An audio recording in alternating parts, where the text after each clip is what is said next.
Hello everyone, welcome back to my YouTube channel. আশা করি তোমরা সকলেই ভালো আছো এবং সুস্থ আছো। আজকের ভিডিওটা একটু অন্য রকমের হতে চলেছে। আজকে আমি তোমাদের সাথে শেয়ার করব ক্লে জুয়েলারিতে তোমরা কিভাবে কালার করবে। জুয়েলারিটা যেমনভাবে তৈরি করে নিলেও মেন জিনিস হচ্ছে কিন্তু কালার করাটা। আর কালার করাটা খুব ভালো করে না করলে কিন্তু জিনিসটা দেখতে একদমই ভালো হয় না। তো প্রত্যেকটা স্টেপ কিন্তু আমি ভিডিওর মাধ্যমে শেয়ার করার চেষ্টা করেছি। তোমরা কিন্তু ভিডিওটা স্কিপ না করে পুরো শেষ পর্যন্ত দেখার চেষ্টা করবে, তাহলে কিন্তু খুব ভালো করে তোমরা বুঝতে পারবে। তো চলো পুরো প্রথম থেকেই শুরু করা যাক। ফার্স্টে কিন্তু যখন আমি জুয়েলারিটা বানিয়েছিলাম তারপরে কিন্তু এটাকে খুব ভালোভাবে ড্রাই হতে ছেড়ে দিয়েছিলাম। আর যখন এটা পুরোপুরিভাবে ড্রাই হয়ে গেছিলো তারপরেই কিন্তু আমি কালার করা শুরু করেছি। আমি কিন্তু প্রত্যেকটা জুয়েলারিতে তোমরা দেখবে একটা হোয়াইট কালারের বেস কোড ইউজ করি। সেটা যদি তোমরা করতে পারো তাহলে কিন্তু আরোই ভালো। আর যদি তোমরা কেউ সেটা না করো তাহলে কিন্তু তোমরা এইভাবে কালারটা ডাইরেক্টলি অ্যাপ্লাই করে কিন্তু করতে পারো। তো আজকে কিন্তু আমি তোমাদের সাথে এটা ডাইরেক্টলি কিন্তু কালারটা অ্যাপ্লাই করে শেয়ার করছি। এখানে আমি কালারটা যখন ইউজ করছি তোমরা দেখছো আমি কিন্তু এখানে একটা পাতলা কোট ইউজ করছি, কারণ খুব মোটা যদি কোটটা হয় তাহলে কিন্তু দেখবে শুকনো হওয়ার পরে একটা কালারের আস্তরণ টাইপের উঠে চলে আসে। তাই আমাদের সব সময় কিন্তু পাতলা কোটই ইউজ করতে হবে। আর তোমরা এখানে দেখো আমি রেড কালারের কিন্তু কোটটা কমপ্লিট হয়ে যাওয়ার পরে আরেকটা কালার করব। তাই তোমাদেরকে আমি এখানে সাজেস্ট করব, যেখানে কিন্তু যে কালারটা তোমরা অ্যাপ্লাই করবে সেই কালারটা আর কোথাও যদি লাগে তাহলে কিন্তু একবারেই কিন্তু এই কালারটার কাজটা কমপ্লিট করে নেওয়ার পরে অন্য কালারটা অ্যাপ্লাই করা স্টার্ট করবে। তো এখানে দেখো ফার্স্টে আমি রেড কালারটা যেখানে আমার করার প্রয়োজন ছিল আমি করে নিয়েছি। তারপরে কিন্তু আমি আরেকটা অন্য কালার ইউজ করছি। আর তার আগে কিন্তু ব্রাশটাকে খুব ভালোভাবে জল দিয়ে ধুয়ে কিন্তু আমি পরিষ্কার করে নিয়েছিলাম। তা না হলে কিন্তু আগে যে কালারটা আমরা অ্যাপ্লাই করব তার একটা কোট থেকে গেলে অন্য কালারটা যখন অ্যাপ্লাই করব সেখানে কিন্তু এই কালারটা মিক্স হয়ে গিয়ে অন্য একটা কালার তৈরি হয়ে যাবে। তো এটা কিন্তু খুব মাথায় রাখবে। এরপরে দেখো আমি তোমাদেরকে দেখালাম কিভাবে আমি কালারগুলোকে মিক্স করি।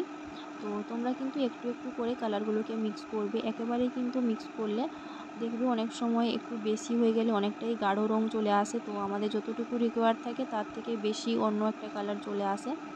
তো তোমরা সবসময় চেষ্টা করবে একটু একটু করে কালার নিয়ে ওটাকে মিক্স করার। আর তারপরে কিন্তু সেটার সাথে একটু হালকা জল মিক্স করে এটাকে পাতলা করে নেবে। এখানে দেখো কতটা পরিমাণ আমি পাতলা করেছি কালারটা।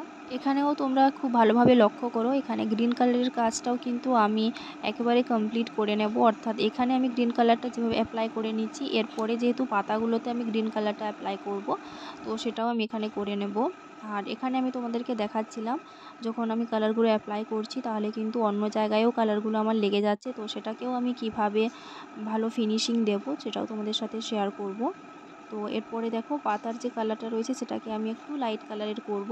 তো তার জন্য যে লাইট গ্রিন কালারটা হয় সেটা কিন্তু একটু হালকা মিক্স করে নিয়ে কালারটা আমি তৈরি করে নেব। আর আমি এখানে যে কালারগুলো অ্যাপ্লাই করছি সেই কালারগুলো কিন্তু ফেভিক্রিলের অ্যাক্রিলিক কালার। তো তোমরা যে কোনো অ্যাক্রিলিক কালার ইউজ করতে পারো। আর তোমরা কিন্তু যখনই কালারগুলোকে অ্যাপ্লাই করবে ভালোভাবে কিন্তু ব্লেন্ডিং করাটা মাথায় রাখবে। এখানে যেমন আমি একটা কালার অ্যাপ্লাই করছি, তো অনেক সময় কিন্তু কোনো একটা কালার অ্যাপ্লাই করার পরে তার উপরে অন্য কিছু একটা কালার অ্যাপ্লাই করে সেটাকে ব্লেন্ড করতে হয়। তো সেক্ষেত্রে কিন্তু ব্লেন্ডিংটা মাস্ট। তো এখানে দেখো আমি তোমাদের সাথে শেয়ার করছি কিভাবে জল আমি মিক্স করি। তো দেখো এইভাবে একটু একটু করে আমি জল মিক্স করছি। তো এটা তোমাদের মাথায় কোশ্চেন আসতেই পারে কতটা পরিমাণ আমরা জল মিক্স করব। তো দেখো একটু করে যখন মিক্স করবে জলটা তারপরে এইভাবে আমি কিন্তু হাতে দিয়ে নিচ্ছি। তারপরে দেখো চারিদিকে কিন্তু আমার ছড়িয়ে যাচ্ছে না কালারটা, তার মানে এই পাতলা কালারটা আমার ঠিক আছে। আর যদি কোনো সময় দেখবে চারিদিকে ছড়িয়ে পড়ছে কালারটা তাহলে কিন্তু আরেকটু বটল থেকে কালার নিয়ে এটাকে আরেকটু সামান্য গাঢ় করে নেবে। তারপরে আবার চেক করে নেবে। তো এভাবে কিন্তু কালারটা তোমরা রেডি করে নেবে। কালারটা করার সময় আরেকটা যেটা বেশি ইম্পর্ট্যান্ট একটা জিনিস, কোনো একটা কালারের উপরে যদি আরেকটা কালারে তোমরা লেয়ার দিতে চাও সেক্ষেত্রে কিন্তু ফার্স্টের যে লেয়ারটা রয়েছে সেটাকে পুরোপুরিভাবে ড্রাই হতে দেবে। তারপরেই কিন্তু আরেকটা কালারের প্রলেপ তোমরা দেবে। এখানে দেখো আমি তোমাদেরকে দেখাচ্ছিলাম এই যে ফার্স্টের যে কালারটা রয়েছে সেখানে কিন্তু আমি ড্রাই হয়ে যাওয়ার পরেই ইয়েলো কালারটা দিয়েছি, তাই কিন্তু খুব ভালোভাবে কালারটা এসছে। আর অন্যদিকে দেখো যে কালারটা আমি দিয়েছিলাম সেখানে কিন্তু কালারটা দেওয়ার সঙ্গে সঙ্গেই আমি ইয়েলো কালারটা দিয়েছিলাম, তাই এখানে কিন্তু ব্লেন্ড হয়ে গিয়ে দেখো খুবই হালকা একটা গ্রিন কালারের শেড তৈরি হয়ে গেছে।